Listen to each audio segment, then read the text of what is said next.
সবাই পড়া করে আইসস তো? স্যার কিন্তু আগের দিন কইছে যার পড়া না হবে তারে মাইরে একদম কামরাঙা বানাই ছাড়বে। তুই ভুল শুনছিস, স্যার কইছিল যার পড়ানো হবে তারে মাইরা একদম তেঁতুল মাখা কইরা ছাড়বো। আমার কি হবে রে? কালকে তো ঘুড়ি ধরতে গিয়ে আম গাছ থেকে পড়ে গেছিলাম, তাই পড়তে পারিনি। আমার কোনো চাপ নেই, আমি পড়া কইরেই এসেছি। দুঃখের সময় হাসির কথা বলিস না রে ফেলু, তুই পড়া করে এসেছিস, এটা তো খুব হাসির কথা হয়ে গেল রে। দেখ স্যার আসুক, তাইলেই প্রমাণ পাবি পড়া কইরে এসছি কি না কইরে এসছি। এই চুপ চুপ, স্যার আসতে আছে, সবাই দাঁড়া।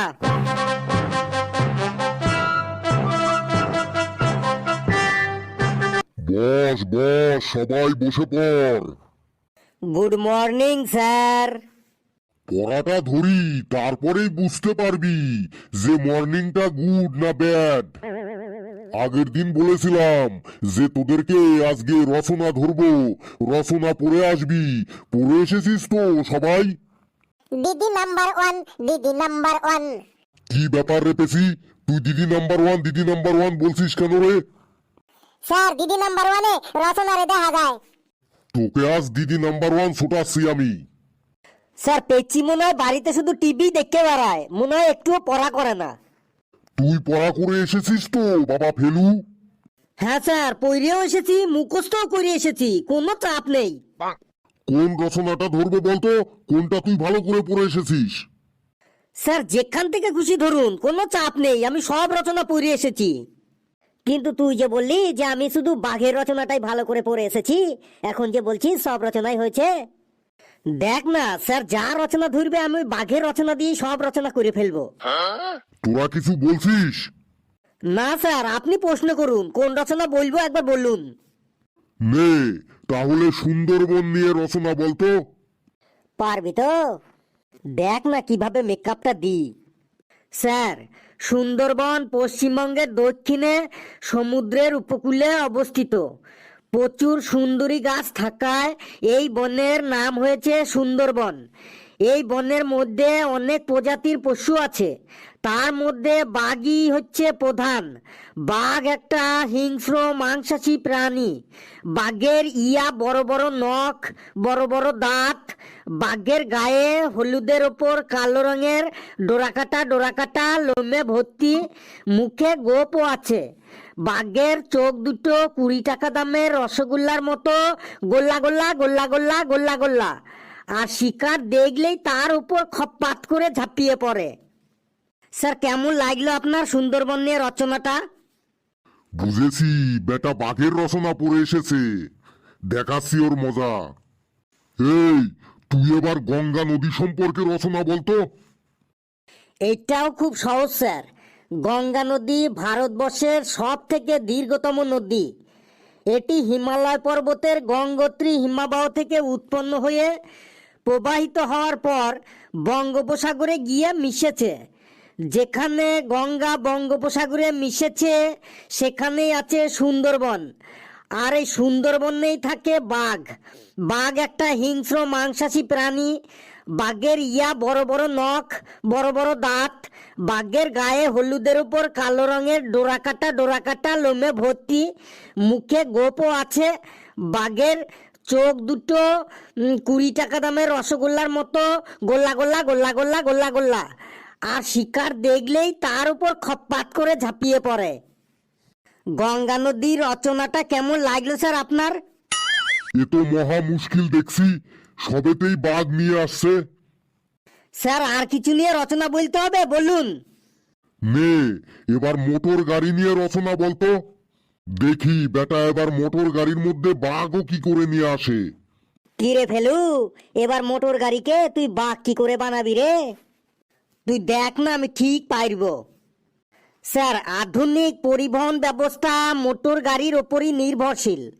বর্তমানে রাস্তাঘাটে যত যানবাহন দেখি সবই মোটর গাড়ি। যেমন লরি বা ট্রাকে করে মালপত্র বহন করা হয়, বাসে করে যাত্রী বহন করা হয়। যাদের বেশি টাকা আছে তারা নিজেরাই 4 চাকা প্রাইভেট গাড়ি কিনে নেয়। আমি রাস্তায় দেখেছি অনেক প্রাইভেট 4 চাকা গাড়ির পেছনে কাচের মধ্যে তুলো কাপড় দিয়ে তৈরি খেলনা বাঘ রাখে। আর এই বাঘ একটা হিংস্র মাংসাশী প্রাণী। বাঘের বড় বড় নখ, বড় বড় দাঁত। বাঘের গায়ে হলুদের ওপর কালো রঙের ডোরাকাটা লোমে ভর্তি। মুখে গোপও আছে। বাঘের চোখ দুটো 20 টাকা দামের রসগোল্লার মতো গোল্লা গোল্লা গোল্লা গোল্লা গোল্লা গোল্লা। আর শিকার দেখলেই তার উপর খপ্পাত করে ঝাঁপিয়ে পড়ে। স্যার, কেমন লাগলো মোটর গাড়ি নিয়ে রচনাটা? এখানেও সেই বাঘ, বেটাকে কিছুতেই জব্দ করা যাচ্ছে না। এইবার এমন একটা বিষয় নিয়ে রচনা বলতে বলবো, দেখি ও এবার বাঘ কি করে আনে। স্যার, কিছু বললেন? না না, তোকে কিছু বলিনি।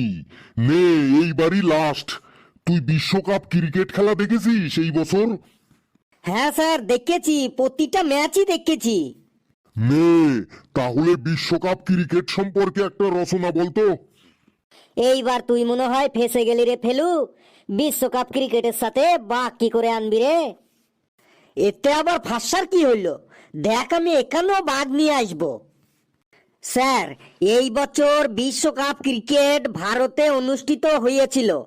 পৃথিবীর মোট 10টি দেশ এই খেলায় অংশগ্রহণ করেছিল। টোটাল 48টি ম্যাচ হয়েছে। প্রত্যেক ম্যাচে স্টেডিয়ামে, গ্যালারিতে যারা খেলা দেখতে যায় তারা অনেকেই গায়ে রং চং লাগিয়ে অনেক কিছু সেজেগুজে যায়। তার মধ্যে বাংলাদেশের একজন সমর্থক আছে, যিনি বাংলাদেশের খেলা হইলেই হইল প্রত্যেকটা ম্যাচে গায়ে রং চং লাগিয়ে বাঘের মতো সেজে স্টেডিয়ামে চলে আসেন। আর এই বাঘ হলো একটা হিংস্র মাংসাশী প্রাণী। বাঘের বড় বড় নখ, বড় বড় দাঁত। বাঘের গায়ে হলুদের উপর কালো রঙের ডোরাকাটা লোমে ভর্তি। মুখে গোপও আছে। বাঘের চোখ দুটো 20 টাকা দামের রসগোল্লার মতো গোল্লা গোল্লা গোল্লা গোল্লা গোল্লা গোল্লা। আর শিকার দেখলেই তার উপর ঝাঁপিয়ে পড়ে একদম খপ্পাত করে। ওরে বাবা, থাম, এবার থাম, না হলে কিন্তু আমি এখনই অসুস্থ হয়ে কোমায় পড়ে যাব। বেশ, আপনি যখন থামতে বলছেন থেমেই গেলাম। বন্ধুরা, আমার এই বাঘের রচনাটা কেমন লাগলো আপনারা কমেন্টসে অবশ্যই জানাবেন। আর ভিডিওটি লাইক করবেন, যত খুশি পারেন শেয়ার করবেন। আর আমাদের এই চ্যানেলটিকে কিন্তু সাবস্ক্রাইব করে আমাদের সাথেই থাকবেন এবং এই রকমই ভালো ভালো মজার ভিডিও আপনারা দেখতে থাকবেন। সকলে প্রাণ ভরে হাসুন আর সুস্থ থাকুন। খুব খুব ভালো থাকবেন সকলে। সামনেই আবার দেখা হচ্ছে আপনাদের সাথে।